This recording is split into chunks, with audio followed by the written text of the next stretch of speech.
Welcome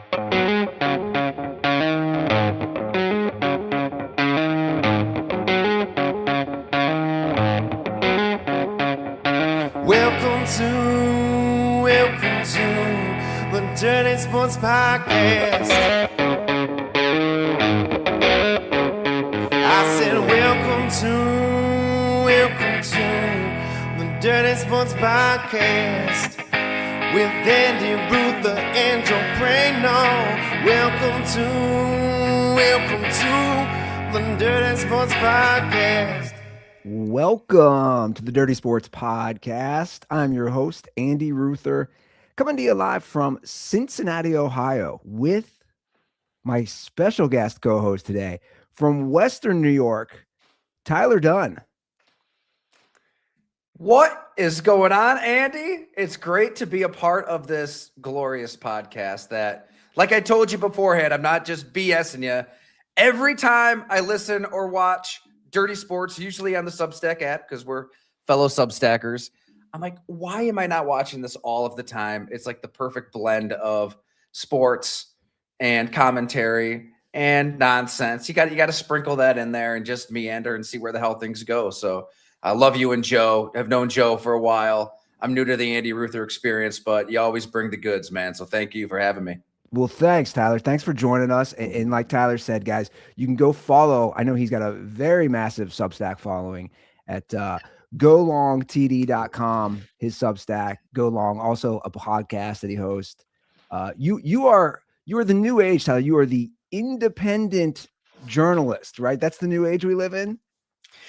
Oh, it's a beautiful thing, right? And there's a different level of stress when you're out there solo, right? No coworkers, no editors, and you're just banging out these features and traveling the country and trying to find a story that's worth people's time. But I love that stress. I love waking up in the morning knowing, like, holy shit, I've got to get people to subscribe to Go Long because I got 3 kids that got to eat, right? I would prefer that stress versus working for like a huge corporation or a website or a newspaper where you don't know what in the hell they're thinking.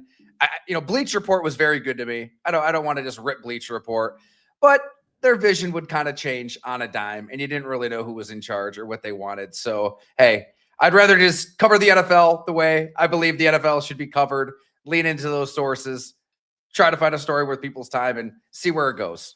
And how long have you been independent? It would have been 2020. So, right. Yeah. COVID year. A good time for Bleacher Report just to whack all of us. But I just decided right then to go off on my own. Well, good for you. You know, my take on all this stuff, and I think, and I always bring sport, because to me, sports and politics are they're very parallel, I feel. And when it comes to like independent journalists, I always feel like I think you're gonna get real takes. You know what I'm saying? Because you don't have quote unquote the man, right? That you gotta, like, you can write on your Substack. You can write your long form pieces that interest you, that you want to talk about, right? It's not some multi-billion-dollar corporation that's telling you, hey, you have to give this spin, or we want to push this narrative, so to speak. You're absolutely right. You cannot put a price on a clear conscience, a clear brain, being able to just think and write and report independently. It's hard to put into words because that would be one example, right? Like, you don't have people telling you or gently nudging you a direction. Like, this is how you should think about this topic.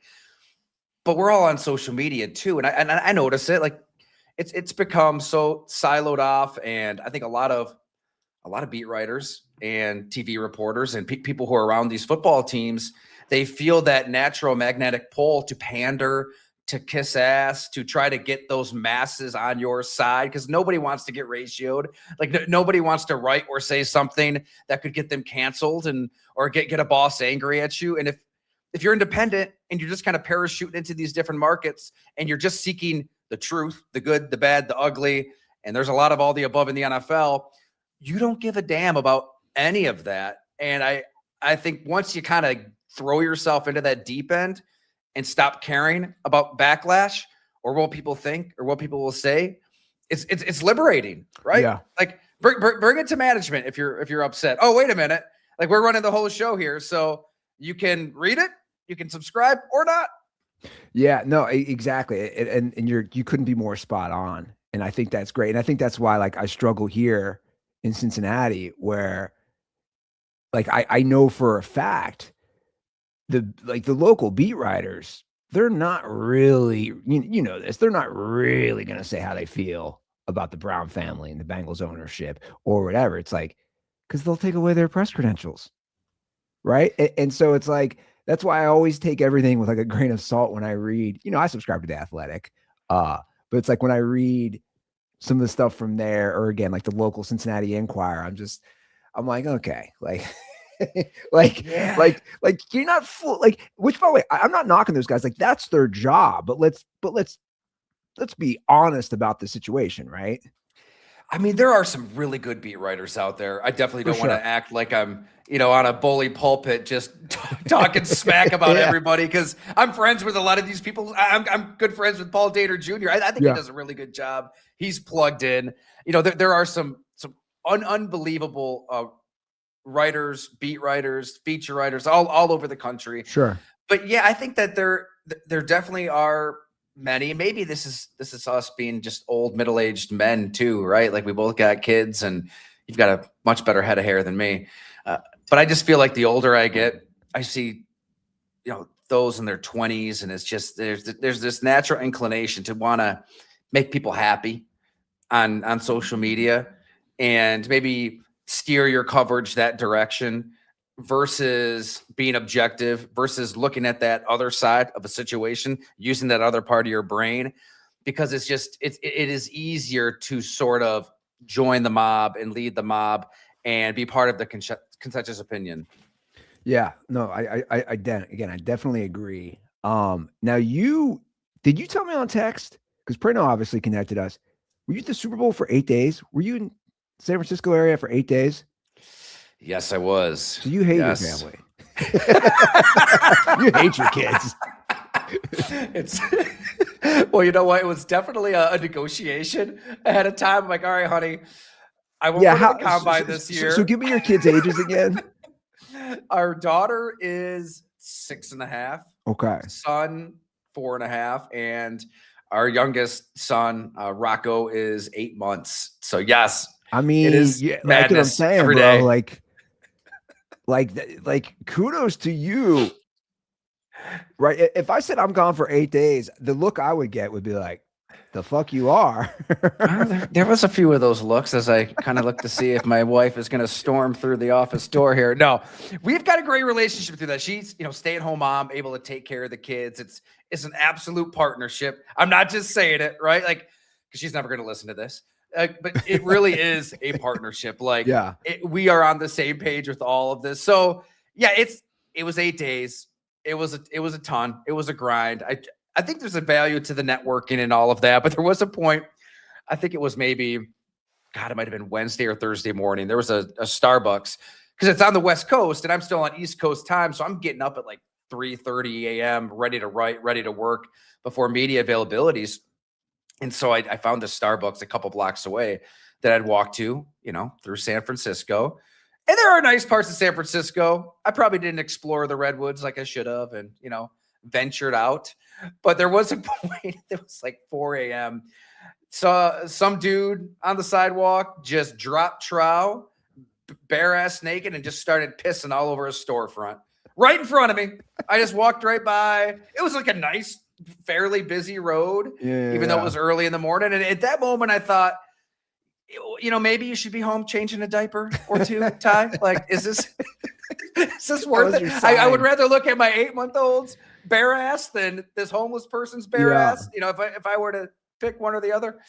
That's funny. Yeah, you'll get. I've spent 13 years in California, basically all in LA, but I've spent my fair amount in San Francisco area, and Joe and I, lived in Venice Beach for a while, so it is crazy. You get like I got so desensitized to the homeless, like that sort of thing, or the drug. You just get desensitized to it, like anything in life. I have to ask though. So, did you see Michael Irvin's take on the San Francisco Super Bowl? I vaguely remember it. One thing to add too. Go ahead. Okay, real quick. Sorry. So when we played the clip and we kind of broke it down on our show, and he was very unhappy, and he was like, his take was, there's so much tech money here. Nobody cares. Nobody gives a shit kind of in this area. And Joe's response, which I thought was pretty accurate, was, if that's the case, I just don't think the big markets, the San Franciscos, the Los Angeleses, the, maybe even in Miami, like where so much other stuff is going on, people just aren't going to care as much. Michael Irvin's complaint was like, nobody cares. There's no hoopla. And Joe's response was, then always have it in New Orleans or, other smaller cities where the hoopla will be there. It was weird out there because like the center of the universe, Radio Row, and all the action, it's in San Francisco. Like that's where everybody's kind of staying. Yet the Patriots are staying in Santa Clara. The Seahawks are staying in San Jose. For us writing about this event, we're on these shuttles, these buses nonstop. Like I think I wrote all of my stories that go along on the bus to and fro. So maybe that's what Irvin's getting at. It was a little kind of spread out. It was a little strange. What stood out to me more than anything is that juxtaposition of, here you've got, syringes and drugs and homelessness. And I can see how you get kind of desensitized to that. And then literally you turn one direction, you see that, then you turn your head toward the street and there's self-driving cars everywhere. I've never seen one of these in my life. Yeah. These Waymos, they were all over the place. They're everywhere. Like, what are we doing as a society? Like there's something off here. This is a very extreme dichotomy that we should probably take a look at as human beings. Yeah, that is interesting. Did you get in one, by the way? Hell no. No, I don't trust those things. No. Have you been in them? Are they that popular? So they were, you said in 2020 is when you kind of started doing your thing. So I was in LA. I was a pandemic casualty as well. I came back home to Cincinnati at the end of 2020. So those had started popping off, I think, a couple years later. But I was in Arizona for a wedding in November, and they have them everywhere in Phoenix, Scottsdale. And truthfully, got a little obsessed. I was like, let's take a Waymo. Let's take a Waymo. Let's take a Waymo. I couldn't get enough of these things. So every Lyft driver that I had, I was picking their brain on them. And they say how safe they are, like to the extreme, right? They're so ultra conservative that you're going to be late to your destination. It's funny you say Phoenix because I was at the Super Bowl. I think that was Eagles Chiefs a few years back. And I have a human being driving my Lyft, and he almost got us killed. Like he just went through a stoplight. And I remember bracing for impact because I thought we were going to get T-boned, where I suppose if nobody is driving this thing and it's a computer, we probably aren't going through that stop sign. Yeah. So, hey, maybe I should give him a shot. Yeah, no, it is. It's like, I kept saying, like, I feel like I'm in Back to the Future. It's definitely futuristic, which, by the way, good segue that we're talking Arizona. Let's just jump into some stuff. Kyler Murray will be cut, released, whatever it is. I don't know the technical term. What is his future? What do you think the market is for a Kyler Murray? Is he one of those guys, Tyler, that you think can kind of salvage his career at maybe a different organization that isn't a dumpster fire like the Cardinals? I pause and filibuster briefly because I want to say yes. I want to say the Minnesota Vikings. I feel like his talent in the Kevin O'Connell offense with Justin Jefferson, TJ Hawkinson, Jordan Addison, if they can get a deal done. That defense is loaded. They're paying Brian Flores a hell of a lot of money to run that thing. I mean, no team in the NFL spent more cash than the Vikings last year.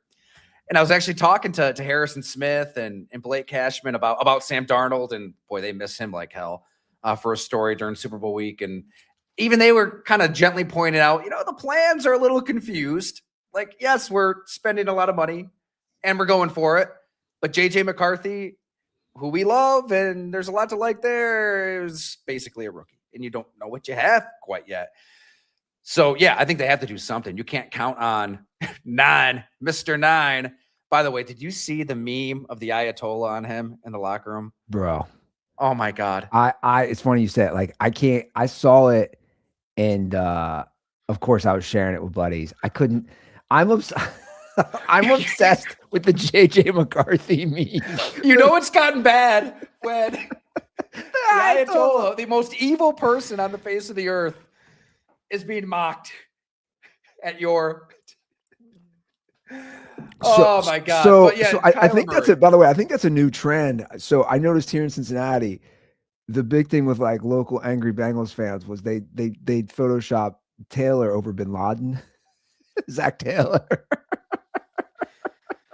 Well, shit, I saw it all the time. Here in Buffalo, I did the 3-parter on Sean McDermott. I mean, he literally told his players in that training camp speech, as we reported, to execute and communicate and bond and work together like the terrorists on 9/11. That was a real thing that he Did you overthought. break that? I did.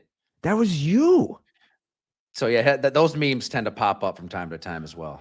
Holy shit. I didn't realize that you broke all those memes, those Sean McDermott memes with 9/11 and terrorist is because of your story. I suppose that would be true. Bro, yes. That's amazing. I didn't realize that. It was, oh my God. I mean, when I first heard that, so I live in the Buffalo area, talk to as many players and coaches and scouts and people around the organization that I could. I mean, here's a team like banging at that Super Bowl door, trying to break it down, and they can't do it, and something's holding them back. I previously did a story on 13 Seconds at Arrowhead, kind of dissecting how that thing went haywire. Hint, hint, it was Sean McDermott. And what he said to coaches after the game was actually worse than, overruling a special teams coordinator who wanted to squib, and Sean wanted the touchback, and then taking over the play calling from Leslie Frazier. I mean, he told his coaches the next day, you guys got to figure it out. You go home and, look in the mirror and, he's a blamer. He's pointing the finger. So that definitely gets the alarm bells going and makes you want to talk to more people to learn about this coach. But when I heard that from a source, I was, what? You're obviously talking about, was it Flight 93 where the passengers were like heroic? And there's been movies about that where it was going toward the Pentagon. And I'm thinking that's got to be it, right? That's what Sean, and he said, oh no. Sean, in front of everybody. So you're talking 90 players in a training camp and all the coaches and trainers and whatnot, instructed the players that they need to, communicate and work together like the terrorists on 9/11. I suppose his message being, look, if a group of men can do that for something so evil, imagine what we could do for something good. And my point in including that speech was this, Andy. It's like Sean's biggest problem, one of his biggest problems, was overthinking things. He couldn't see the forest from the trees. He would overthink things to the extreme and overanalyze and dissect to the point of planning and plotting. I mean, I was told after the fact this was a PowerPoint presentation, like to this extreme. And you can't realize that you never bring this up. Yeah. And so immediately players like, what in the hell is this? And is he showing? Much later, he apologized. Is he showing terrorist is he showing the Twin Towers in his PowerPoint presentation? That I don't know. I wish I got that detail. Yeah, that was after the fact. A source said, yeah, well, it actually there was a PowerPoint involved. But that's unbelievable. Planned this out. And it took Kyle Williams, who was he had retired at that point, but he was around the team after the fact, going to Sean and saying, look, you've got to go back out there and talk to the players and apologize. And he didn't really realize like what was wrong. He couldn't see the problem initially. And I was shocked that that was 2019 and my story came out in 2023. I mean, they did a hell of a job of keeping that internal, because once I heard that and brought it up to people to confirm it through whatever it was, 7 different players and coaches, like a lot of folks, they were looking at like, holy shit, how did you find that on? I was like looking at them, holy shit, how did you guys keep that in house this long? That's insane. Is amazing. 4 years they kept that in house.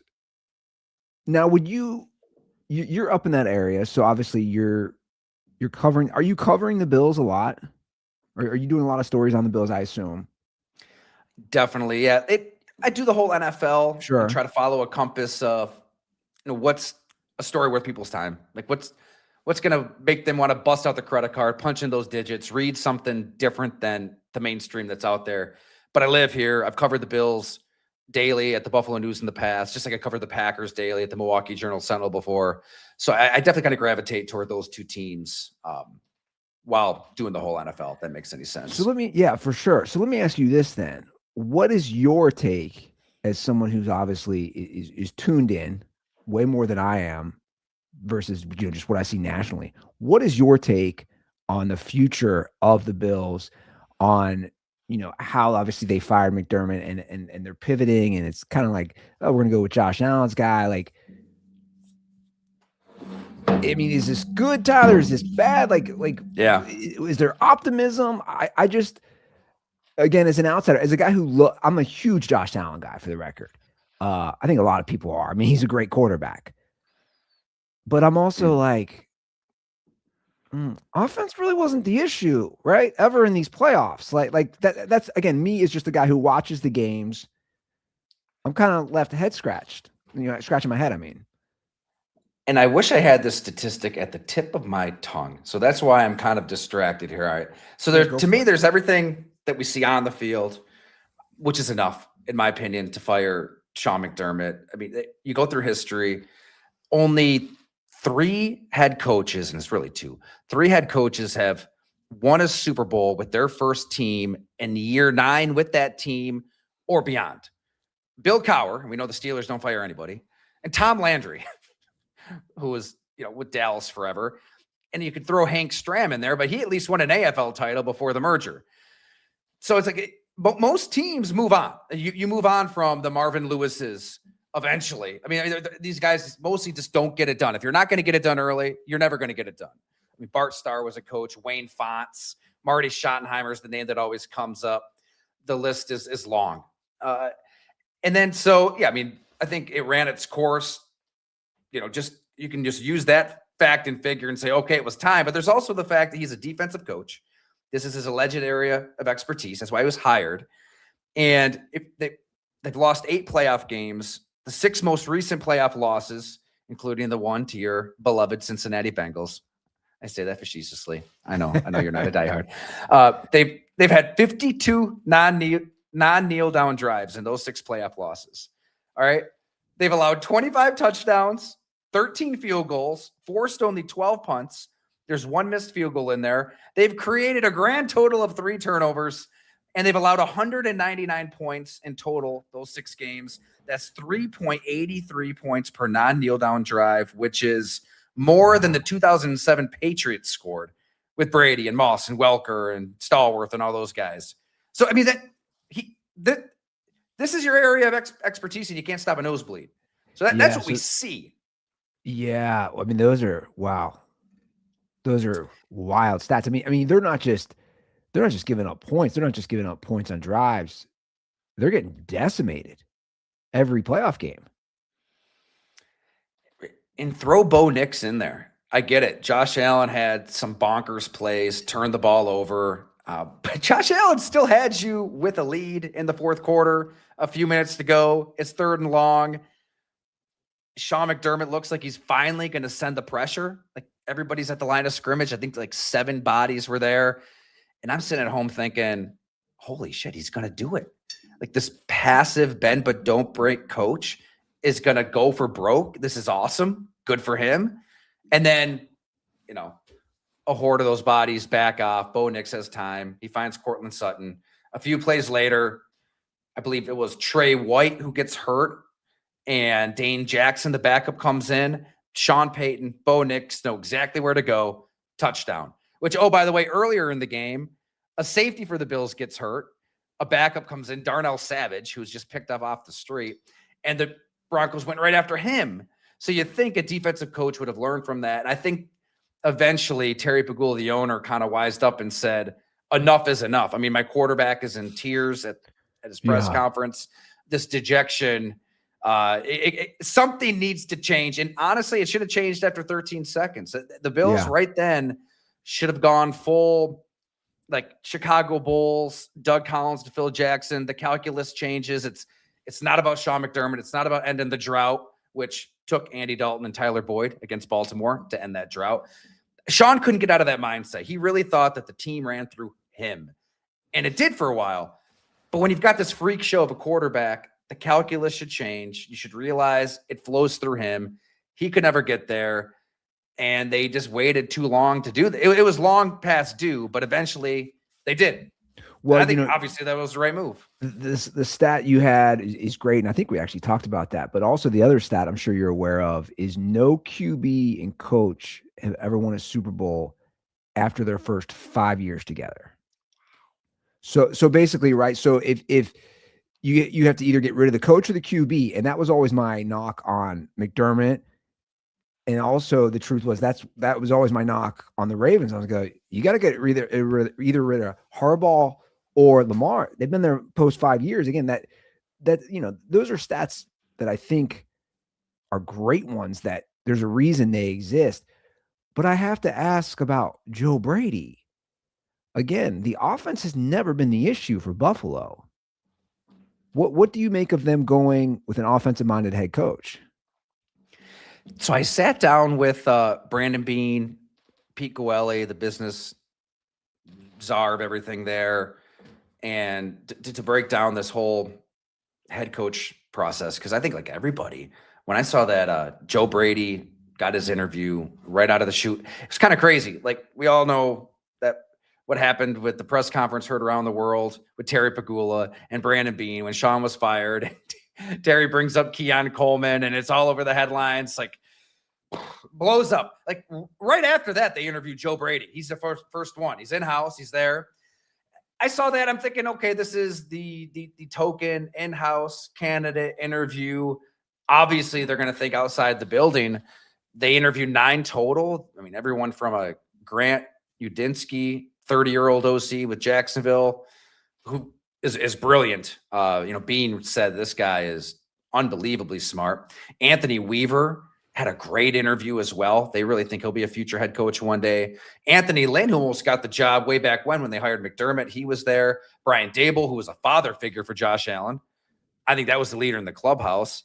And they're going through all of these different. Phillip Rivers was a serious candidate too, by the way. He knocked his interview out of the park. They were blown away. Rivers just couldn't commit. They gave him 48 hours. Brandon did, and said, hey, 48 hours. Get back to me. If you really want to go through with this thing, we can talk some more. Philip's like, I'm trying to have me some more kids. You can't give me 48 hours. That's what it kind of came down to. Obviously, he has a lot on his plate. Side note, I always joke about it. Talk about a guy who hates his family. He's like, forget these kids. I'm going back to the NFL. I can't handle these kids. Then can you imagine if he took a head coaching job with the Buffalo Bills right after that? Oh my God. That's absolutely insane. So they have all these guys, and then they go with basically, would we call it Josh Allen's pick? I think if it was Josh Allen's pick, it would have been Dable. Okay. Dable, and Josh Allen is in all of these interviews.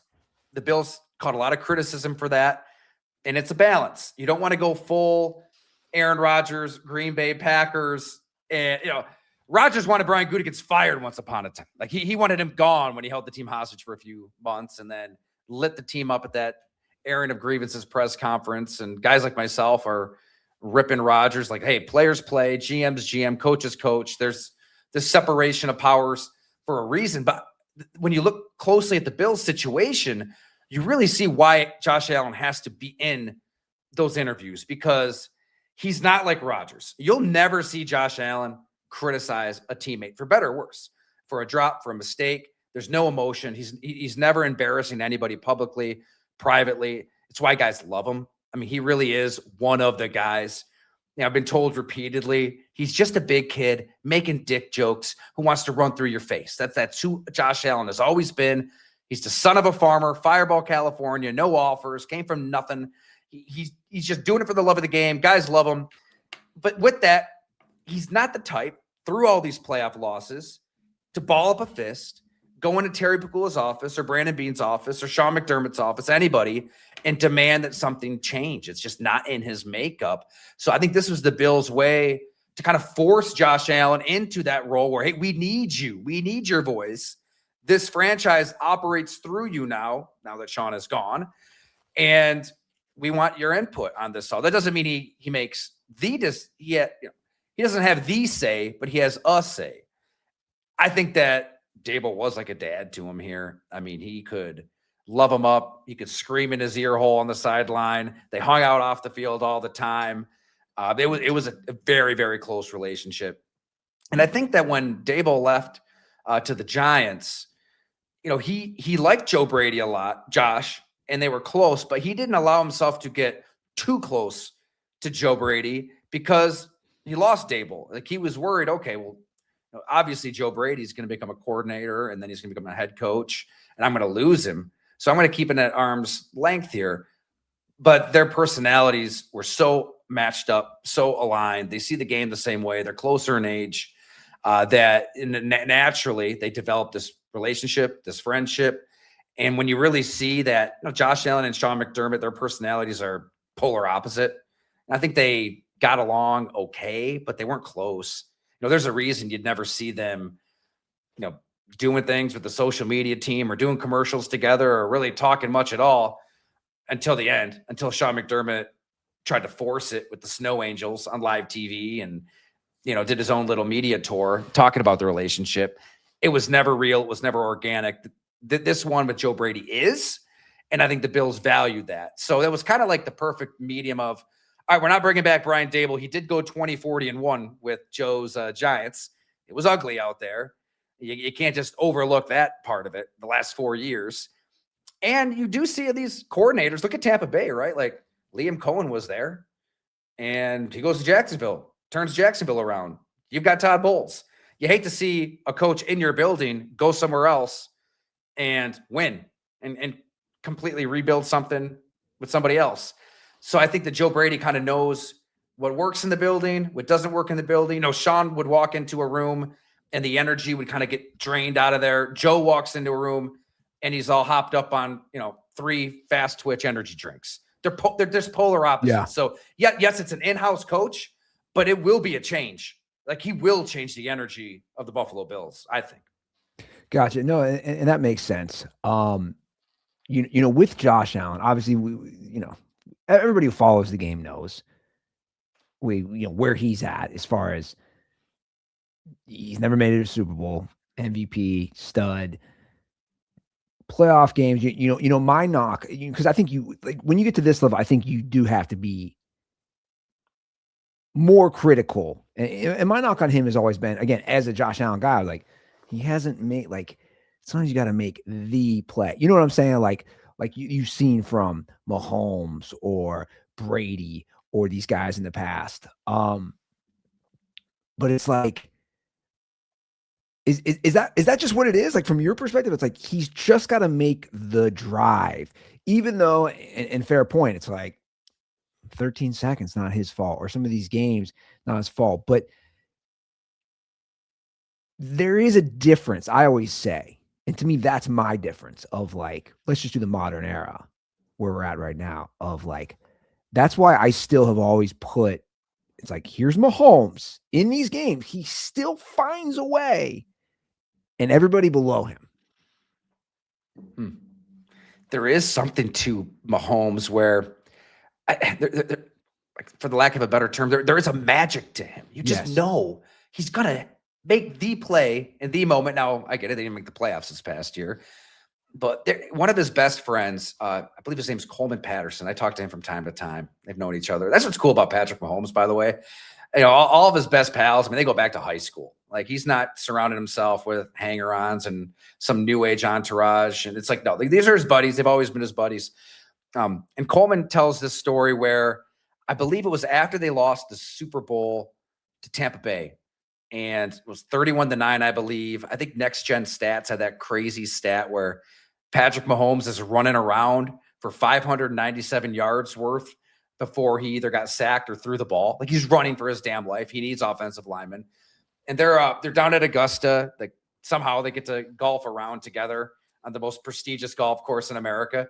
And there's very strict rules. Like, your cell phones have to be off. And his was in his bag, and I think it was buzzing. It was vibrating, whatever. Coleman heard it, and it buzzed, and it vibrated a few more times. He's like, hey, Patrick, you better take this. Something might be up. And it was Andy Reid, Brett Veach letting him know, hey, we signed Orlando Brown. We got you some help on the offensive line. And Coleman said, like, in that moment, you could just see in Patrick Mahomes' eyes, it was like this rush of adrenaline. And he had his ball was in the bunker. I forget which hole it was. It's in the bunker, and he hits this impossible shot out of there, puts it right by the hole on the green. And it's just that's who he is as a quarterback, right? Like, he needs to make a play right now, and he makes that play. He rises up when he has to. Love Josh Allen just like you. I mean, I think it's all on the defense. I mean, even the Breezes and the Peyton Mannings and the Rodgerses, all these quarterbacks who stole rings and Tom Brady's reign, like, they got help from their defense. Like in 2006, Manning was really bad against Baltimore in the divisional round. He needed a huge pick in the AFC Championship game. So they need help. But still, the greats do rise in those critical moments. And Josh Allen has had those opportunities. He's still waiting for his signature moment. And we probably thought it would have been that touchdown to Gabe Davis in 2021. That would have been it. That is the game that the Bills still can't get past, by the way. It comes up with sources all the time. Like, the McDermott era was broken that night at Arrowhead. But yeah, regardless of anything happening around you, if you want to be a Hall of Fame talent, you find a way. I'm with you.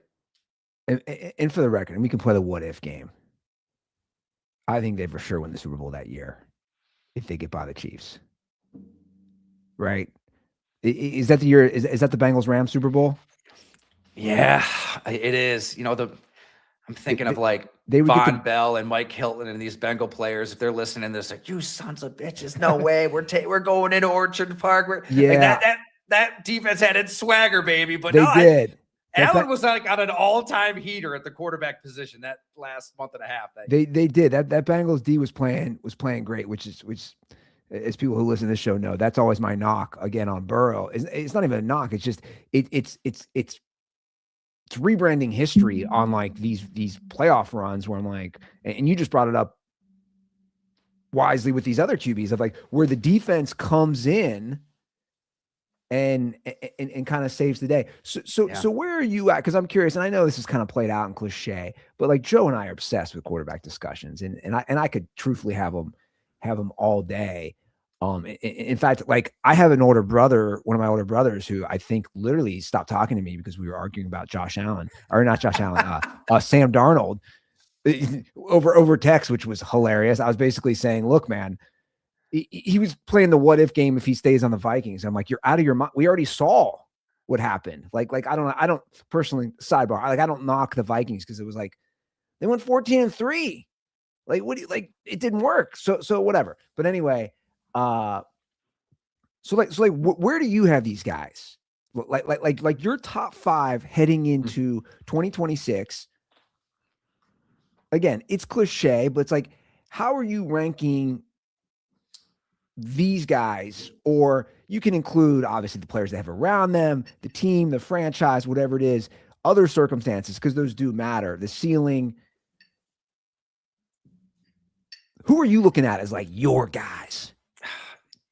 Doesn't it feel like Mahomes is just, it's going to be like a revenge tour, scorched earth. He's going to be so pissed off. And I agree. Andy Reid, didn't retire. I had heard that he was thinking about it, but Andy Reid will be motivated. Mahomes will be motivated. They'll evolve. And he's going to have to evolve. On Mahomes, I was told like the Houston Texans did a really good job on him 2 years ago. And the way they kind of contained him, might be a little strong to call it the old Jordan rules that the Pistons had, but they were able to contain him and beat him up and get a few extra shots in. And then the Texans defense got even better in 2025. And you saw what they did to Mahomes and the Chiefs at Arrowhead. I mean, they really beat the Chiefs up. I think other teams took that blueprint, whatever it is, and applied it because Mahomes was fairly human for stretches this past year. And yeah, he needs another receiver. Those are a lot of Jags out there. I think we probably all overestimated the talent at receiver when they finally got healthy. But I'll be really interested to see what Mahomes' counterpunch is. Like, where does he evolve his game? Now, I grew up watching the Packers, and I can still remember Brett Favre getting beat up in that Super Bowl against Denver. Steve Atwater lighting him up on that blitz, and Greg Robinson had this plan, and they had all these rules for Favre, and that was his third of 3 straight MVPs, and he kind of regressed after that game, kind of came back to earth, and it took a few years for him to evolve and change and get back to some championship games. So what's Mahomes going to do? He'll do something. I mean, because I think he does work hard in the offseason. He will evolve. He's got to be number one. I mean, to me, he's the second best quarterback of all time. Well, by the way, I fully agree. And it's been fascinating to me to see the almost evolution of, I would call, disrespect that he's gotten the last few years, and how hard it is to make Super Bowls, to win Super Bowls, to be the MVP. That's what's been like mind-blowing to me. And I know hot take culture, like I don't put too much into that. I know these guys who go on ESPN, it's like they have to fill airtime. I'm not even talking about them. I'm just talking about more of just the whole social media and national discourse, Tyler, where you're like, guys, last year was the first year he didn't make an AFC championship game since he became a starter. Right. Like what are we even talking? Like you said, I think that's the perfect word. It's magical. He finds a way, and it's, I don't know. I have found it so disrespectful, and I'm looking. Here's what's funny. You look at right now. I just pulled up Super Bowl betting odds. I mean, the Kansas City Chiefs are, let's see here, 1, 2, 3, 4, 5, 6, 7, 8. They're ninth in the list. And this is on whatever. This is on FanDuel. Like, we're not a partner with them or anything, but like, I'm just looking at that. You're telling me the Chiefs have worse odds to win the Super Bowl than the Chargers? Dude, I don't get it. That's laughable to me. Right. It was hole number 16 at Augusta, by the way, when he that's a great was able story. to put that on the green. So he does have something to him. He's a maniacal competitor. I cannot see Patrick Mahomes failing. I feel like it's an impossibility for him to not be in the AFC Championship game this season without. And I also think there's something to here's a wild Andy Ruther theory that I've, and I don't even know if it's like my original one, but you talk about him being grounded in his high school buddies, and whatever. People can think or say what they want about his wife, but like, he's been with her this whole time. I don't know why. She gets a lot of shit. I mean, I get it. Like, she was pretty obnoxious, but there, I kind of like the love story, right? It's very rare for somebody of that stature of a Patrick Mahomes. But I would stay with him too if he was making that money. but my point is, I think there's something to these guys again that are grounded in the new Andy Ruther QB theory is guys who are married. So, man, this is where I wish my co-host Jim Onis was joining us here, because he's been a scout with the Eagles, the Saints, the Bills. He's really plugged in. His theory is everything goes to hell once you get married. He thinks that once you get married, he's like, he likes his quarterbacks to just be single, out of the town, whatever. Okay. So let's look at my guys right now. Let's look at the Andy Ruther guys. Married or not married? Mahomes, married. Allen, married. Stafford, married. Those are my top 3 right now. Jordan Love, married, baby on the way. Is he? Okay, so Jordan Love's he's not my top 5. But like, I'm just saying, like my top 3 guys, like, and by the way, this is more tongue in cheek for the record. Like, I'm not saying you have to be married to be a Super Bowl winning quarterback or an MVP. It's going to be clipped and you're going to be canceled, both of us. but I'm just saying, like, this kind of delves into what I was saying. I went on a rant recently on our show about like Burrow, and I was like, I just don't think my take on Joe Burrow is like, I don't know how much he really cares. And I know he'd be like, are you serious? But I'm like, dude, you don't like, I shouldn't say you don't, but to what degree of some of these other guys, you talk about the competitor of Patrick Mahomes. And I'm not saying these guys are all competitors. They're at the top form of their game in the National Football League, right? Like, they're all competitors. But it's like that next level Hmm. is how you become a Mahomes or a Brady or a Manning. But I would put Josh Allen right behind him personally. That's really interesting on Burrow. I don't know him that closely to judge one way or another, but there is something to your theory. I think that an Aaron Rodgers, maybe as talented as any quarterback in NFL history, you watch him throw a football, it's different. It still is different. He can't move like he used to move, but he can still spin it. I he grew up with Tom Brady. They're in the same era. One quarterback has 7 rings, one has 1. Where if you were to just look at their games individually, you'd probably say Aaron Rodgers is more talented. 100%. And the reason is exactly what you just said. I mean, Brady is wired in a way Rodgers has never been wired. It's not to say Aaron Rodgers is lazy or takes football for granted. I mean, no, it's central to his life, but he never came close to the extremes of avocado ice cream and sacrificing everything all the time, year round. I mean, he ended he basically ended his marriage because of football, right? I mean, that's totally. That's kind of what he's like. Hey, I'm going to run it back with the Bucks team. That's not going to do anything. And Giselle's like, bye. Like that's kind of what happened. And that's what I'm saying. Like these guys, and I don't even think it's a theory. My theory, it's funny. This has kind of been a through theme about like hating your family. And obviously I was joking about you, but like some of these other guys, I've always said on this show, but I do firmly believe this truthfully. I think it's damn near impossible to be a great football coach and also a great father and husband. So what I mean when I say that is like, I'll never forget and I always bring this one up. I see the a Football Life, right? NFL Films, Football Life on NFL Network. They used to do these like small documentaries, and they did one on Nick Saban. And I remember watching it, and I was like, whoa, this shows the level he is. His daughter was crying, and she goes, I'm so happy my dad could make it to my wedding. And I remember being like, that's why he's the best college coach, of all time. And they openly talk about, I wasn't around as much as I should, which, again, that's why he's the best. Like, she's sobbing that dad made it to her wedding, his only daughter, I believe. And it's like, that's a different level. And then I look home here in Cincinnati, and I have been the number one Zach Taylor would never have a job anywhere else, right? Guy.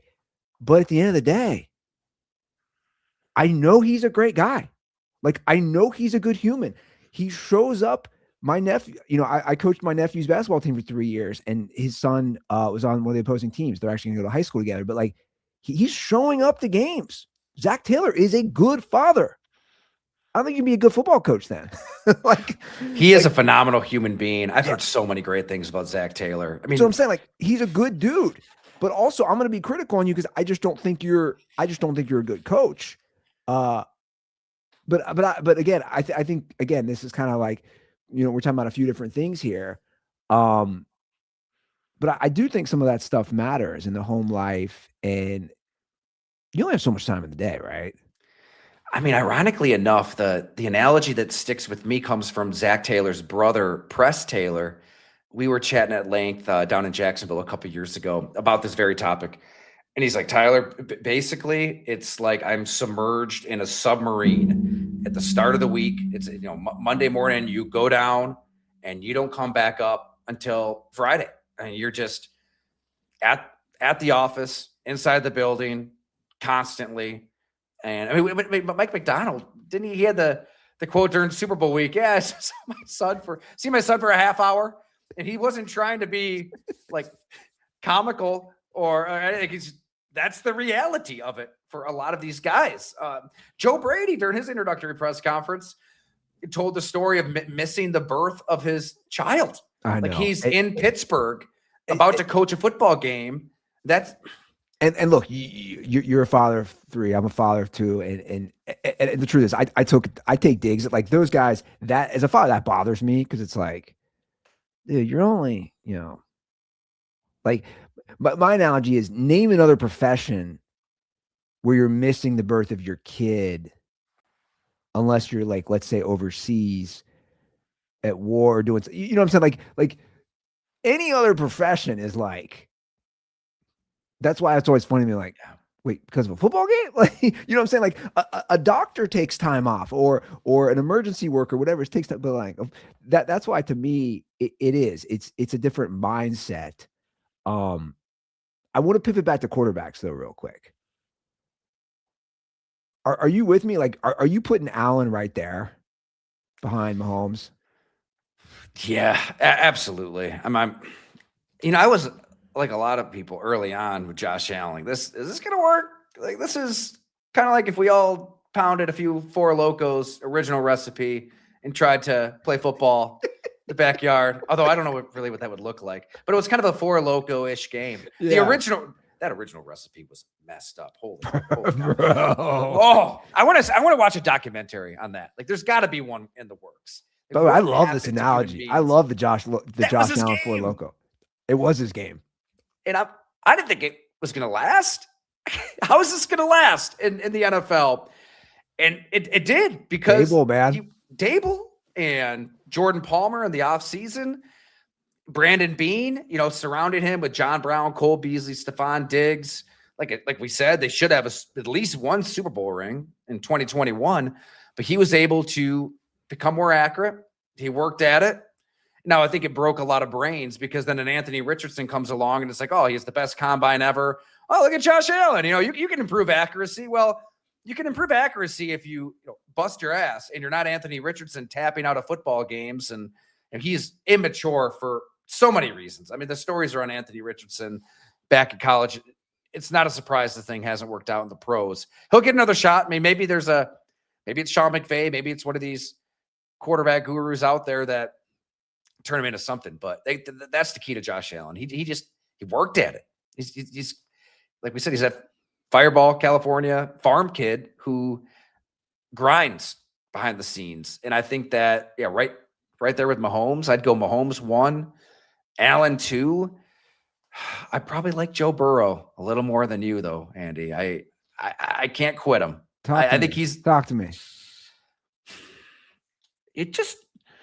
He processes the game faster mentally than anybody. I think, like, you watch him at the line of scrimmage, he just sees everything. It's very rare as the quarterback who can actually read coverages, I feel like, in 2026. There's so much 1 to 2 to 3 to 4 progressions, and he can read coverages better than anybody. And his defense the last couple of years has been garbage. I mean, he might have been the best player in football 2 years ago. He was unreal. And I'm kind of more so, I know Dan Pitcher really well. He's kind of the quarterback whisperer out there. Now he's the OC. And he should be a head coach one day. This guy, you talk about grind, where he comes from, SUNY Cortland, all his injuries, all his hardships, and he in a roundabout way, he can kind of relate to Joe Burrow better than anybody. Brilliant dude. I mean, he's that combination of hard worker and genius, Dan Pitcher. And that's kind of the way he describes Joe Burrow. His mind is just operating at a different frequency than anybody else on the field. You make a great point, though. In the playoffs, it was that Cincinnati defense forcing turnovers. He needed them in those fourth quarters. That's 100% true. I don't know, though. I think his brain is the best in the league. Yeah, I would never debate Joe Burrow's accuracy and his way to, like you're saying, process coverages and all that. And I'm sure, I'm going to say it's like you counter. It's like you've only had alphas going back to LSU. You've only had Jamar Chase, Justin Jefferson, T. Higgins. Like, and I know. And we talk about like players shouldn't be GMs, but it's like, Joe, I got a 1-year-old. You needed your whoopee, man. That's again, but I will knock him for that. I was like, you pitch so hard, your whoopee is Jamar Chase and T. Higgins. It's like, I don't know. Again, he's not a GM, but in my head, I'm going, you got to have some humility and see what won those 5 playoff games for you. You didn't play awful. You didn't play bad, but your defense played great. Like, so like that's my knock for me. And my other knock is, the best ability is availability. Yeah. Like you can't miss. You've missed 20 games in 6 years, and I can't think of, maybe you can give somebody for me. I can't think of a QB ever who's had this many injuries or who's been quote unquote injury prone and then becomes uninjury prone or non-injury prone. Do you know what I'm saying? Like we all know this, like you only get more injuries as you age in life, regardless of sports. So it's like, is suddenly Joe Burrow just going to reel off 3 or 4 straight years where he doesn't miss a game based on his first 6? Highly unlikely, in my opinion. And a lot of that is due. I'm trying to think back to the specific injuries and how they happened. The most recent one, he's kind of like dancing around in the pocket, right? Tap dancing. That is a superpower for him. He can kind of hang and extend and hang a little longer and wait for somebody to get uncovered. And remember when Jake Browning had his good run as a starting quarterback? Not this past year. That's about as icy cold of a take as I've ever had last year, thinking Jake Browning was going to, I love Jake Browning. I thought he was going to win enough that by the time Burrow came back in there, they'd be all ready for a Super Bowl run. But a couple years ago with Browning, I think he led the NFL in completion percentage. So a lot of it was more on time, spitting the ball out, running the offense. It's kind of merging, what Dan Pitcher and Zach Taylor and these receivers can do schematically and then all the stuff that Joe Burrow does extending a play. The reason I still am hopeful, though, is holy hell, he was amazing in 2024. Yeah. Like, as great as Lamar and Josh Allen were, Burrow's numbers, they're on a totally different stratosphere. To me, the blame to me is Mike Brown and the management of this roster and like waiting too long on the Chase deal and the Higgins deal and then not taking the money on the front end. Lower that cap number, push the money into the future, and go sign some more defensive players, right? Another round of guys like they did with Von Bell and Trey Hendrickson and Mike Hilton to get this thing rolling to begin with. You're eventually going to lose those players to second contracts and third contracts. So get those deals done, lower the cap number, sign some more, draft better, right? Like they've got to draft better. That would certainly help as well defensively. Well, when you have three and a half scouts for the whole organization, that doesn't help. Like, that's the problem, right? Mike Brown. He doesn't want to get caught up into dead money in the future. He doesn't want to hire scouts. It's again, as someone who's lived here, grown up here, and come back and been away and come back, it's fascinating to see because you're just like, you just don't care, and we see that with like the NFL report cards, Tyler. And I'm sure some people have seen this. It's like the Bengals got an F last year for the cafeteria and an F- this year. And you just go F-.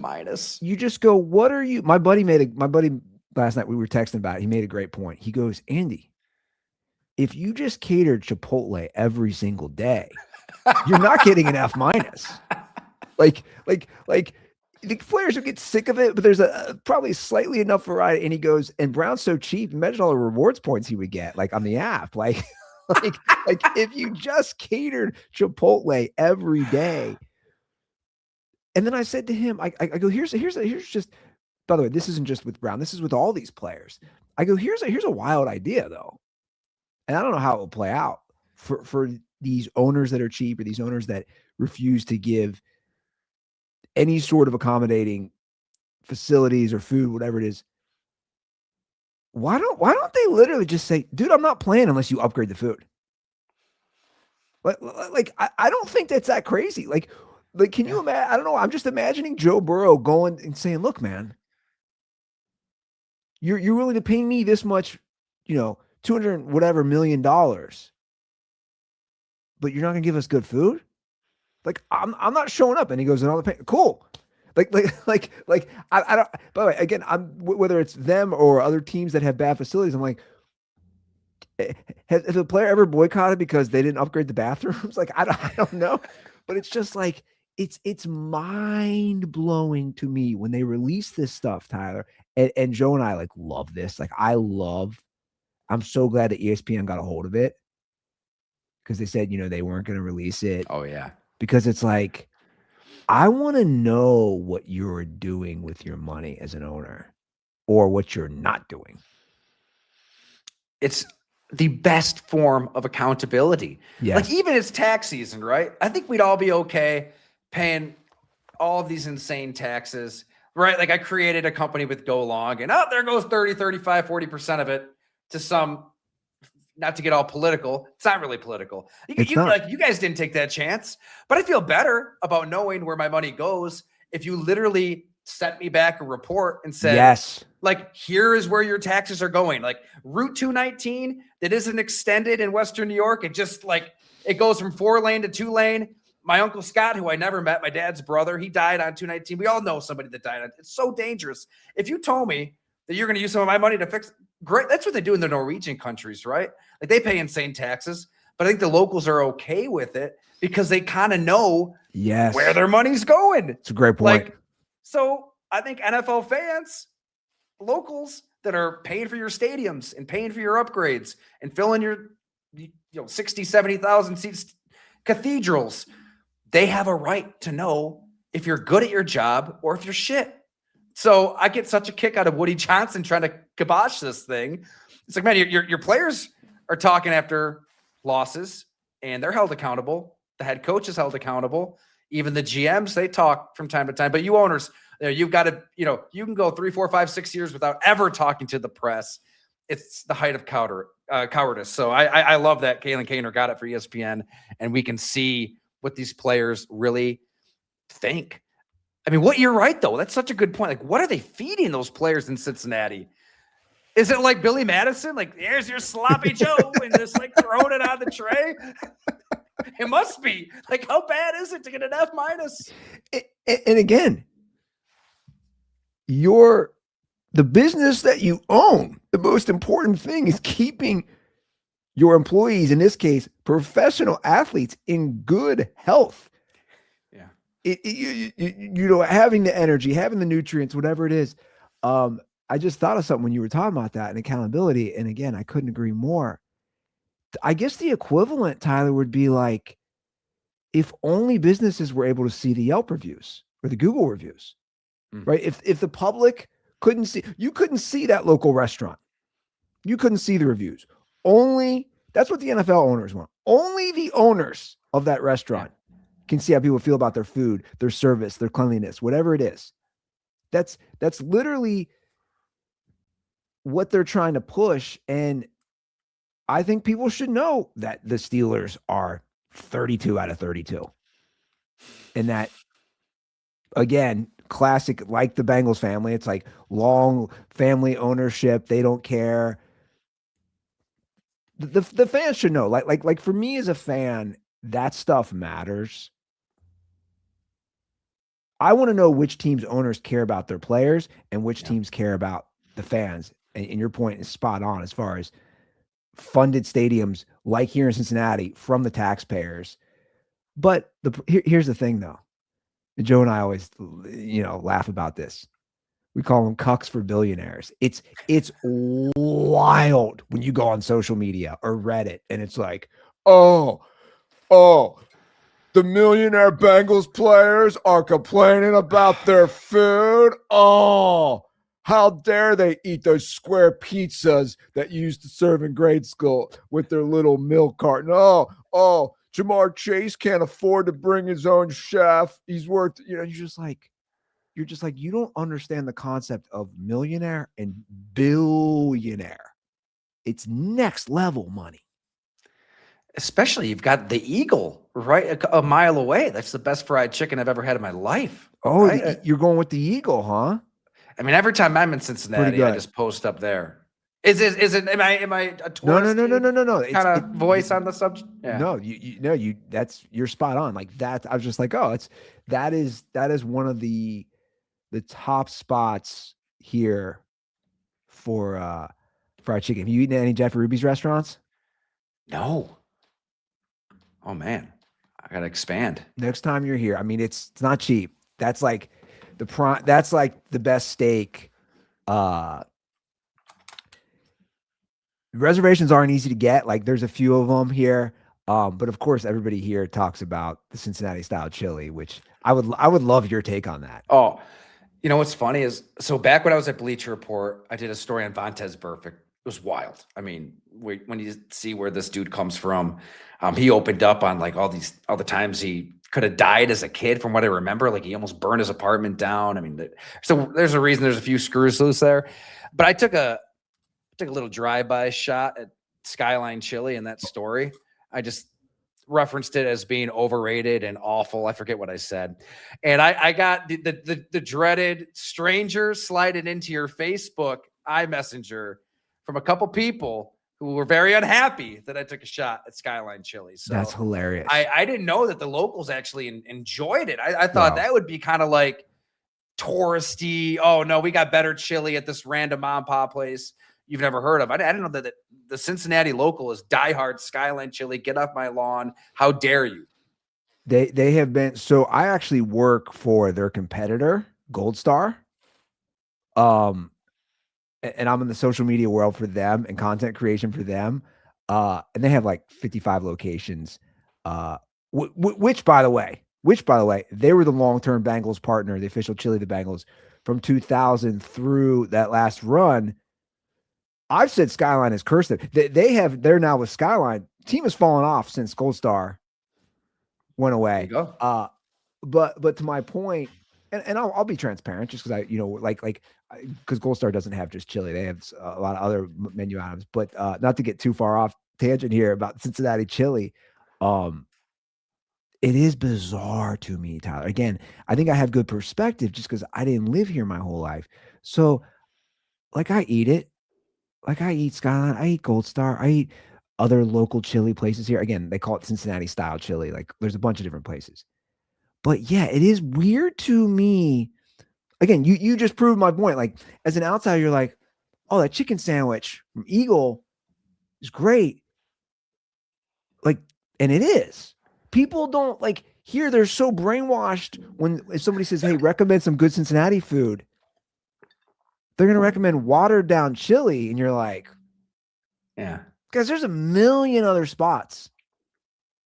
By the way, I love that you did a Vontez Perfect. Oh, that was fun. Yeah, I think the headline was so Life on the Edge. If people want to check it out, he's crazy. So how long do you work for Bleacher Report?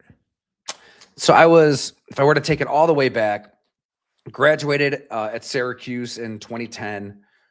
Worked at Fayetteville Observer, covered high school sports in North Carolina, Fayetteville, North Carolina, very different place. Came back up to Buffalo for a hot minute at the Buffalo News where I'd interned during college. And then really my first job in the NFL, Milwaukee Journal-Sentinel, covering the Packers from 2011 to 2015. Back to the Buffalo News for year one of Rex Ryan, 2015, which was just batshit crazy. I'm still mad that I didn't write a book on that season. Something crazy happened every day. We could talk 2 hours about that season alone. And then, Bleacher Report was expanding their NFL features department. I mean, I think all sports, honestly. Howard Beck came in to do the NBA. I came in to do NFL, Dan Pompei. There was a whole host of people.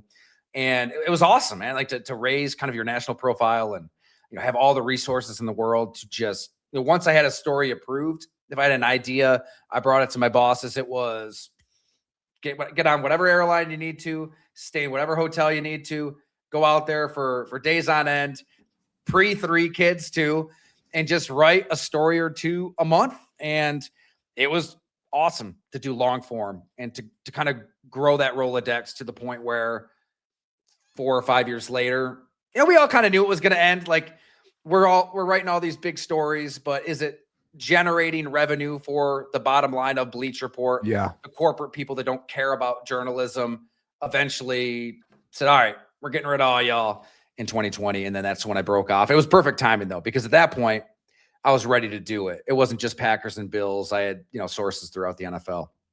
That's great. That's great. So how long were you covering the Packers?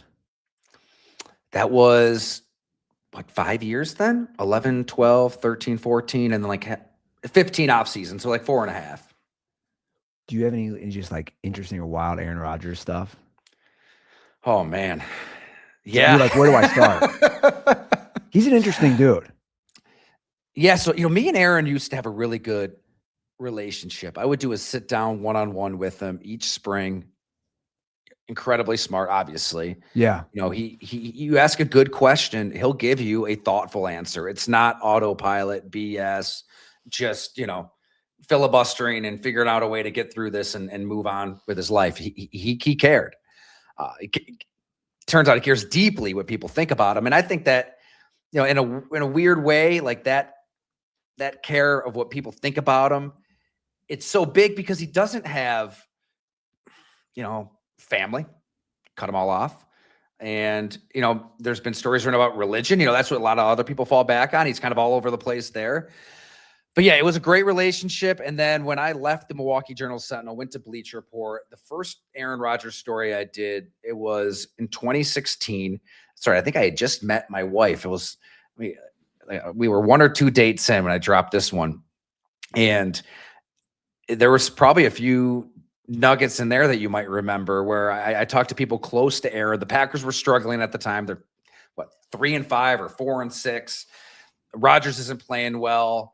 And I had heard he had a lot of stuff going on in his personal life. And how could that personal life not affect your professional life? In 2014, that's when he cut off his family, cut off some of his closest friends.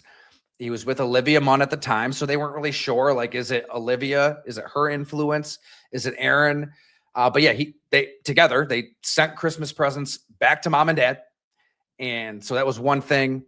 They'd have to buy their own tickets on StubHub to see him play. He just wasn't talking to him. His grandfather, who was his hero in a million ways, died, didn't go to the funeral. One of his best friends from the Cal days, he was going to be in the wedding, waited until like the last minute to say he couldn't go. It was like a series of things that kind of, he was changing. And, there's always a million sides to everything. But, these people that have gotten cut off don't know why. Like, they can't really point to a justified reason. And I'm staring at it right now. Ian O'Connor, I've had him on my podcast. He wrote a book on Aaron Rodgers. We talked about it together. Like, even in his book, which is a great book, he wasn't able to figure out why Aaron did this. So that's, he's a chameleon. He's a complex guy. That's one piece of the puzzle. I think he's also there are teammates who didn't enjoy playing with him. And then you watch a Steelers game last year and how he's lighting guys up left and right. He's losing his mind. But then there's teammates who love him, who have, story after story after story about the kind of person that Aaron Rodgers is off the field. So yeah, I wish I could. I don't think anybody really has him figured out. Even people who have been around him his entire football life. Do you think he plays next year? Yes, I do. You do? Yeah. Why? Why would he play? I don't know what else he would do right now. Podcast. Right? I feel like and you go through history too. This isn't even exclusive to Aaron Rodgers. Like, all of the greats, they had to get peeled off the field. LeVar Arrington lights up Troy Aikman. That concussion ends his career. Aeneas Williams lights up Steve Young. That ends his career. Brett Favre, obviously. I think it was with the Vikings playing the Bears. That's when his head hit that hard turf. And these guys, like, they don't just have a John Elway send off, a Peyton Manning send off. Like, that is even rare. Manning was his arm, and he got benched that year for Osweiler. I mean, even him. That's the thing. Even him. Yeah. Threw 9 touchdowns and 17 picks. Bench for Brock Osweiler. So I would say it's the end if the demand wasn't as high as the supply, but like, there's not a lot of options out there. If I'm a team, I'm not signing Aaron Rodgers. I'd rather just start over completely and be bad for a year, even if you didn't like anybody in the draft. But there'll be somebody out there, and maybe it is Pittsburgh, which would be crazy because that's the second big Bleacher Report story I did. That relationship between Aaron Rodgers and Mike McCarthy completely fell apart at the end. It was uglier than anybody realizes, but it's been 6 years. I just had TJ Lang on my podcast. We were talking about it. he's like, yeah, I think that time heals. And he was very nice the way he put it. He likes both. And I think he's closer to Mike and he can see this thing working. To me, it's like two people later in life who are still single and are looking around and all their friends are getting married and having kids. And they're like, oh, screw it. I guess we should just get married. Like, why not? Like, let's just, nobody else wants us. And Pittsburgh might be his only option, but I think he'd play for Pittsburgh. If I'm Pittsburgh, if I'm Mike McCarthy, I'm daring to be different. I'm daring to find something better. I'm signing Malik Willis, anything. I'd pay Malik Willis $30 million a year before I'd run it back with Aaron Rodgers. But that's not the Steeler way. So here's my advice. Here's my advice for Aaron Rodgers. And obviously, you were covering the Packers. You were in Milwaukee. He needs to go drink a Miller Lite, right? This is my advice for Aaron. You don't need to do one of your solitary retreats, Aaron. You need to go, and you can do this through us, Aaron. You can go to MillerLite.com/dirty sports. They can actually deliver it to your solitary retreat, Aaron. You can sit down with Mike McCarthy if you want. Look around, say, hey, are we going to do this year? Are we going to have some Miller Lights? Are we going to just indulge in family and friends and relive the legendary moments? Guys, you can do that too. Cheers to legendary moments with Miller Lite. Great taste, 96 calories. Go to MillerLite.com/dirty sports to find delivery options near you, or you can pick up some Miller Lite pretty much anywhere they sell beer. It's Miller time. Celebrate responsibly. Miller Brewing Company, Milwaukee, Wisconsin. 96 calories and 3.2 carbs per 12 ounces. You're bringing me back to Wisconsin with all this Miller Lite talk. It is right? Currency in the state of Wisconsin. It is, isn't it? If you order anything but Miller Lite, people look at you funny. Really? Oh, I bet. I love Spotted Cow. I definitely go the New Glarus route, but I'm thinking back to many a nights. And I loved living in Green Bay, man. It was fun. People say, oh, it's a small town. There's nothing to do. I loved it. You go to a bar, you make 4 or 5 new friends, and everybody at the bar, I'm not just saying this because they're a sponsor. I mean it. Everybody at the bar is downing Miller Lights by the dozens. What was not much. What was that like though, living in Green Bay? Oh man, it was great. You would think that I'm 20, I think I was 22, 23, 24, 25 around there. Well, that's a good time to be there, right? You're single. Well, it's funny though, because dating options probably aren't the best there. No. Here's I'm trying to imagine the like social or the dating app profiles. It's like, what type of cheese do you like? Like, I don't know. Like, what are the options out there? Oh man. Okay. So I accepted a job at the South Florida Sun Sentinel. So I'm going to live in Fort Lauderdale, Florida. Like it's done. And then the day I accepted that job, I heard back from the Milwaukee Journal Sentinel sports editor, Mike Davis. He's like, hey, Tyler, like I read some of your clips. I really like what I see. Would love to bring you in for an interview. And I'm like, Mike, this is a dream job. I would absolutely love to cover the Packers. I just accepted a job covering high school sports down in Fort Lauderdale. So I had to so that sports editor was pissed. He was not happy to hear this. I thought, hey, maybe he'll understand it. Packers job, high school job, but I had just accepted. So I get it. I had to back out of that job before I got the Milwaukee Journal Sentinel job. So I can remember being on that plane, heading out there to interview, like, all right, like this better work out. And so it's either like the best decision I ever made or the worst. Like could have been living in Florida, living on the beach, instead, living where it's literally negative 40 something degrees. And you're starting your truck up at halftime of a college football championship game, just so it can heat up for the next half hour so you can drive home over your final year or two. It did prepare you. I mean, you went to school in Syracuse. I mean, you were used to the snow, right? Oh, yeah. I mean, living in Buffalo. That's what I'm saying. It's different cold, though, man. It's a different cold out there. I mean, it's cold until June. So that's still on my my bucket list is a cold Lambeau game. I've never been to a game of Lambeau, but like that's one of my, at this point, sports bucket list. I think that I need to experience is a nice cold atmosphere, at historic Lambeau Field. Oh, It's the best. Like I loved living there. Professional stuff aside, which, like you said, it definitely set me up, and there's so much to be thankful for. Working with Bob McGinn, Tom Silverstein, Lori Nickel, everybody there was great. But even socially, like, we can poke fun at little old Green Bay. It's incredible. The locals. When I say you walk into a bar and you can make 5 new friends, it's real, and it's like that inside the stadium. I mean, not only are you going back or making the pilgrimage to a mecca of the sport, and you can go to the Packers Hall of Fame and do the stadium tour and all that stuff. I mean, just the people are different there. Like inside, I grew up. Not many people know this. I mean, I grew up a Packer fan in Western New York. Me and my dad would go to Lambeau every other year. It was the best memories of my life are going to those Packer games. I had my first beer at a Packers tailgate with my dad. I mean, we met these crazy nut jobs as a tailgate. I can still remember the stories they told us. Like one of them was running naked through his hotel, and then we saw him hungover the next day at the airport, after the game. Like you don't know what stories you're going to hear. You don't know where your life's going to go, but you go to Green Bay, Wisconsin, you go to Lambeau Field, you get a few of those Miller Lights, you're guaranteed to have a great time. That's amazing. You reminded me of something. I'm trying to think of this guy's name. What was his name? He played for the Packers. I don't think he played that long. I think he was a second or third round pick, linebacker. I think he went to Oregon State. Maybe Nick Barnett.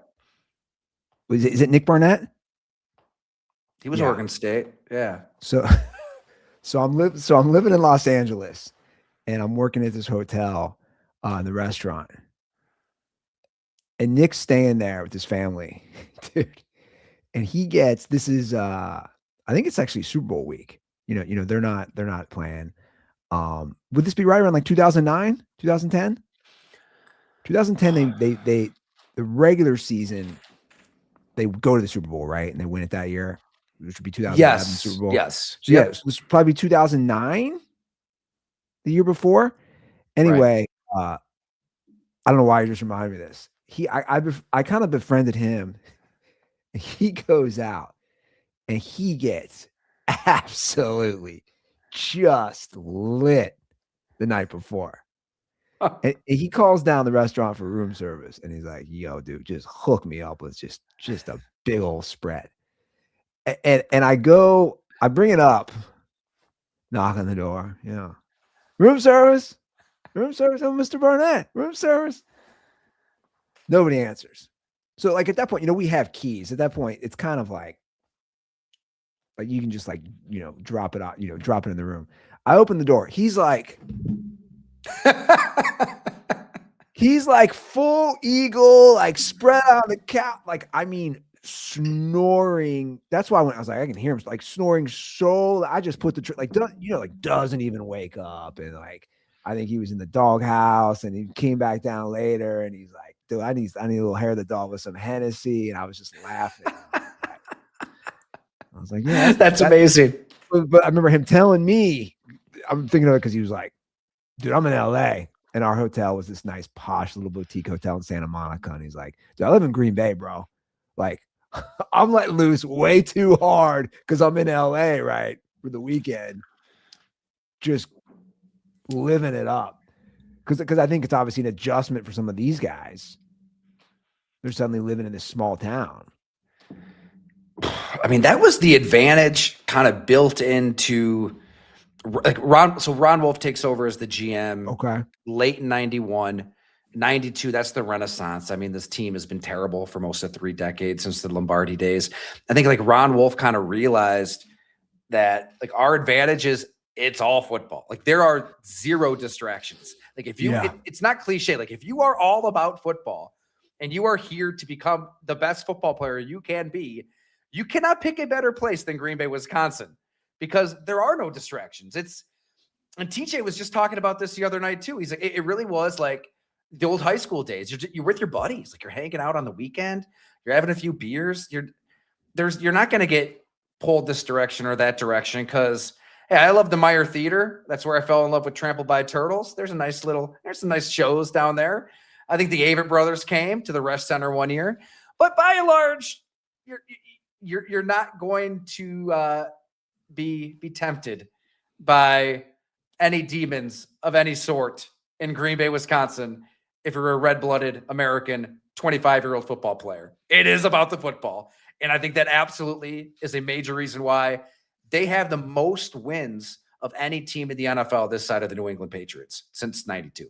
That's a great stat. And it doesn't surprise me.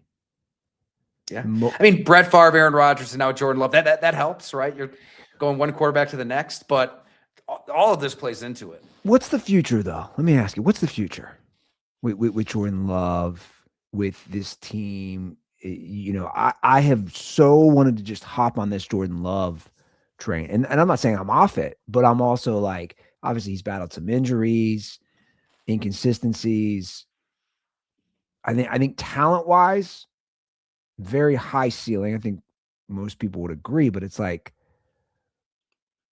you know, we've seen again, how many years in is our boy I always butcher LaFleur. I always say it wrong. Matt LaFleur. LaFleur. So you say it so well. You know, it's like, you know what I'm saying? Like, yeah. I was talking to a coach on the Packers staff about that last game recently. He made a great point. He's not making excuses. This coach keeps it real. He knows it was a total collapse, and even part of him was worried. Like, is everybody gonna get fired after that? We thought we were gonna be safe, but it was that bad. He's like, look at that. I think it was the third to last play, and the throw that Jordan Love makes is absurd. It's nuts. He gets drilled a split second after releasing the ball, and he drops it right in the hole between like 3 or 4 Bears defenders to Christian Watson. And Watson goes up with one hand. You know, maybe he was subconsciously bracing for impact. You know, there's a bear right there ready to blow him up. And if he goes up with 2 hands, he catches it and maybe is hit and rolls in for a game-winning touchdown. I mean, the throw is nuts that he placed it right in there. And he's like, even if we ran it at the 50-yard line, Jaden Reed on that same play, he's able to take his route deeper and take a defender with him. So now Christian Watson isn't worried about getting lit up. But, you know, there's a moment where if he completes that ball and it's a touchdown, can you imagine the Jordan Love conversation? It's a throw for the ages. It's so similar to, and the Packers coaches were even talking about this, Steve Young to T.O. against Green Bay in the 98 wild card. Darren Sharper lights up T.O. T.O. hangs on. It's one of Steve Young's best plays of his career. So, I mean, if you throw for 350 yards, 3 touchdowns and no picks on the road in the playoffs, you should win. It's hard for me to put anything on Jordan Love. Yeah. I'm not putting anything on that game. I just mean, like, you know, here we are again, whether it's right or wrong, judging by the playoffs, and now conversely, what Caleb Williams does with his throw. Right. Like, which, by the way, for me, like this might be crazy. With his ceiling and his coach and the surprising team that they had last year, he honestly might creep into my top 5. See, I was going to put Love in my top 5. I had him written down here. Allen, Mahomes, Burrow, Stafford, Love. You're going Caleb.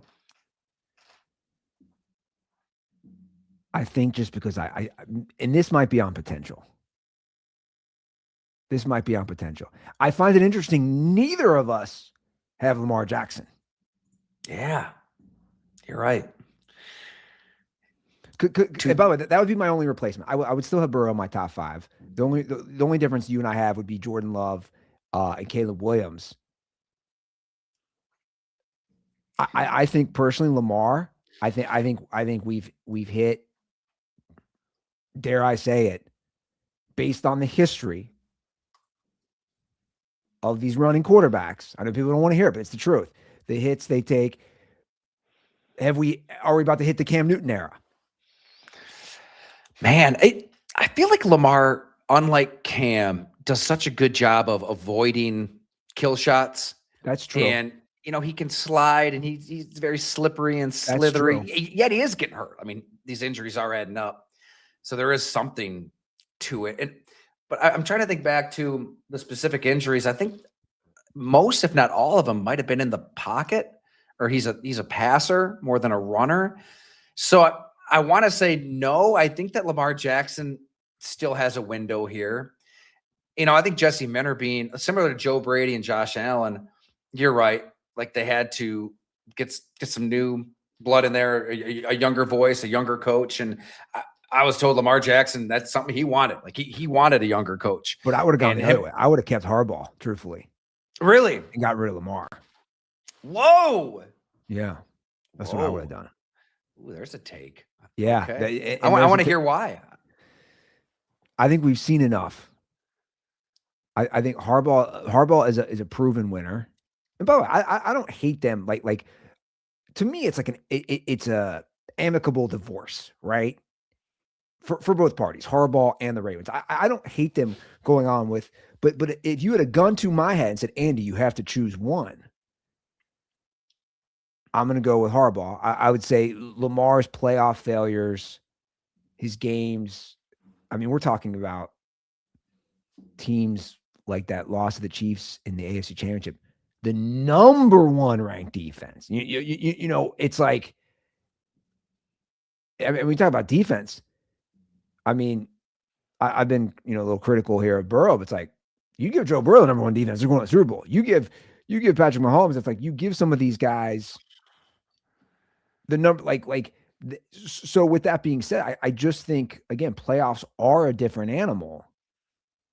And Lamar just hasn't played well. Now they're, obviously the famous Mark Andrews drops, and there was against the Bills, and look, again, it is a team game, but he hasn't shown me enough, and he's been in the league long enough. Regular season's great. Yeah. I need to see something playoffs. Now, again, that's if I had to choose. I think this works out again for both parties. I think. I honestly, and I'm not just saying this because Prano's my co-host, because normally I would trash the Giants because they've been a complete dumpster fire. I think the Giants make the playoffs next year. I think it's that sort of turnaround because of Harbaugh. Yeah. I mean, first thought on Lamar Jackson and the playoffs, I've got all these flashbacks to 2019 Titans Ravens. I was there in that Titans locker room talking to Logan Ryan and Kevin Byard and these Titans defenders, and I think when I was talking, because Lamar was unbelievable that year, right? He's MVP. The play Engage 8 came up in conversation. They're like, yeah, it's like Engage 8 on the old Madden days. Like we forced him to be a thrower, to be a passer. And I think he has evolved, like with Todd Monken. Like he's accurate. He can win from the pocket. But has it gotten to the point where he can win in the pocket as a passer in January consistently? It's kind of the same conversation, even with his growth, even with his evolution. And I am with you on John Harbaugh. Like, to me, they are the New England Patriots of 2026. They're the team that can make that kind of leap because, like Vrabel, Harbaugh's going to have a vision. Like, he knows what it takes to win from the inside out. When Vrabel walked in there, I mean, there's dirty washcloths all over the shower floor. I was talking to players about this, and Vrabel basically told his equipment staff, don't wash those washcloths. Just wring them out and hang them. Make the players clean themselves with these shitty-ass washcloths. They're just going to leave them all over the floor. So it's something little like that to the big stuff. And I think John Harbaugh gets it too. Like, he's going to take care of the little things that are wrong in that Giants building. And he sees the big picture. Now, is Jackson Dart, Drake May? I don't know. But, man, you can talk yourself into Jackson Dart and Malik Neighbors and Cam Scadaboo and all the money that they have to spend and the defense. I mean, they say what you want about Joe Shane. Like, there's some talent. I mean, you can easily talk yourself into the Giants joining that 44% club in the playoffs because, everybody gets a pizza party in today's NFL. It's not unrealistic to see the Giants in the playoffs. I'm with you 100%. Yeah, I totally agree. It's there's always a team, right? That comes and you're right. Vrabel, like, I'm a big Vrabel guy. Like, I still laugh to this day. I still think it doesn't get enough.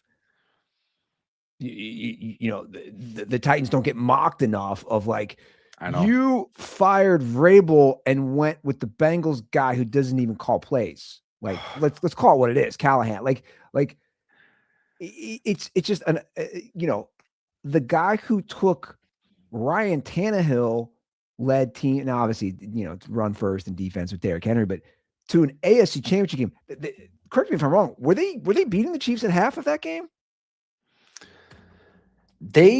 I think they were winning until the end of the first half. And didn't Mahomes have a crazy touchdown run where he's like tight roping up the left sideline? That might have given right, but my point is like, it wasn't. Yes, they were right there. They were right there. Now they get blown out in the second half. But my point is like, it's bonkers to me, Tyler, that like, and obviously Tennessee's not exactly the best run franchise. And that's the point, right? We talk about all these bad owners and bad owners creating bad teams.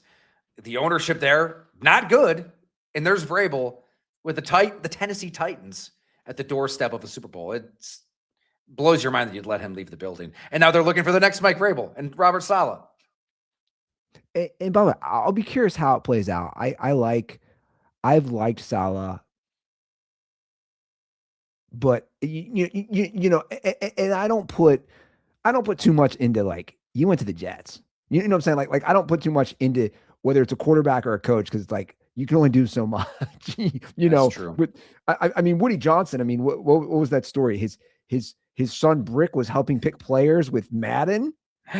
Right. Yeah. Speaking of engaged date, yeah, they're going around the Madden ratings. Yeah. I mean, it's you're like, is this real? It's the NFL owners are always like, I've always said what I want. Hard Knocks like is kind of fallen off, I think, for a lot of people because we have access to so much stuff now with the players. I want like a documentary on just the owners or an owner. Like now, obviously, I wouldn't do that because it's billionaires and Bilderberg and God knows these guys are like connected to the Epstein stuff. Like there are, it's like it's wild stuff.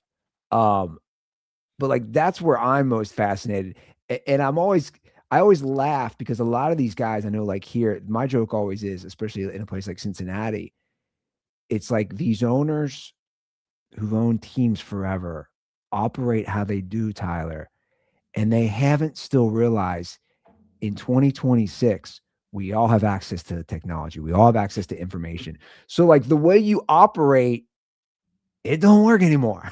Like as far as hiding it, right? Like from the public. Yeah. And you know what blows my mind is you would think there's this huge difference between how Mike Brown and the Cincinnati Bengals would run the show from Jerry Jones and the Dallas Cowboys. And they are very different. Obviously, if you were to just take a walk through the Star at Frisco and then walk along the riverfront there in Cincinnati, but the way they run their football teams, it's not different. Like neither one of them want to get caught up in dead money. They want to keep things neat and tidy. And it's like, why? At the end of the day, you're both billionaires making a lot of money. The NFL is bigger than anything. If you care just a little bit about winning, you'll do everything in your power with Joe Burrow to get the players you need to in the now. And if you're Jerry Jones, why? Oh my God, you're the richest person in the sport itself. Why are you and Stephen Jones so obsessed with not getting tied up into dead money in future years? It's because you're right. And we know all that because we kind of with SpotTrack.com and OverTheCap.com, and we can see how these rosters are constructed, and we see what Howie Roseman and Jeffrey Lurie are doing with the Philadelphia Eagles. Like the excuse of we're paying the quarterback so we can't do anything else, like that's thrown out the window. Like, no, you can figure it out if you have an owner that is willing to kind of convert money into bonuses and void future years and do all this crazy Just stuff. takes effort. Yeah. Just takes effort. And yeah, the Eagles are a great example. The Rams, I mean, the Rams went all, it's fascinating. Right? The Rams go all in and they win that Super Bowl. And everybody goes, oh, they're going to be screwed forever. 1 year. Yeah, exactly. 1 year. Here they are again. And obviously they're with Snead and how they operate, like they're just a well-run team. And it's like, obviously with McVay, and then you have Stafford, and it's just like they mortgage the franchise to get him. And it is possible. Didn't Stan Kroenke pay for his own stadium too? He did 100%. It's amazing. Yeah. All of them should. Now, people from St. Louis, I went to school at St. Louis U. Oh yeah, they don't they don't like Stan too much. That's true. They are not too happy with that situation, and I believe he lost. I believe the lawsuit, the NFL, the city of St. Louis won, I think, like $750 million. It was a massive, lawsuit with that move. But the through line that you and I are saying, you're right. There is ways if you want to try to make it work, if you want to try to win, all those things. Tyler, I could do this for like 2 more hours. Well, you like you said, I hate my family, so let's just go another 2 hours. No. I got the bat signal. My wife is downstairs with Rocco. Needs a little assistance. So you know that, Gabe. But no, this was awesome, man. Anytime Joe's out, you need somebody to pinch hit, let me know. I love you guys do a hell of a job. Love the pod. Well, love having you on. And guys, Tyler Dunne, again, golongtd.com is his Substack. He's got his Go Long podcast. On social media, is it at Tyler Dunne? Just at Ty Dunne. At Ty Dunne. Okay. Yep. Well, yeah, man, I'd love to have you back on. And this is like clearly 2 NFL dorks in here could just talk. We didn't even get to. I wanted to talk about Mendoza. We need like it's wild to me. Why would you draft somebody who's not a franchise guy? We didn't even get to the future of the NFL abroad. We're gonna have to bring you back on for sure. Let's do it, man. The off season. I mean, there is no off season, but it's a long time till we have substantive games. So we got some stuff to talk about. Just let me know. Well, perfect. Well, thanks for joining, Tyler. You guys have a great week. I think we're gonna drop another old behind the paywall exclusive episode on Monday. Still got to figure that out, but I'll let you guys know. All right, Dirtballs, have a great week. And as always, stay dirty.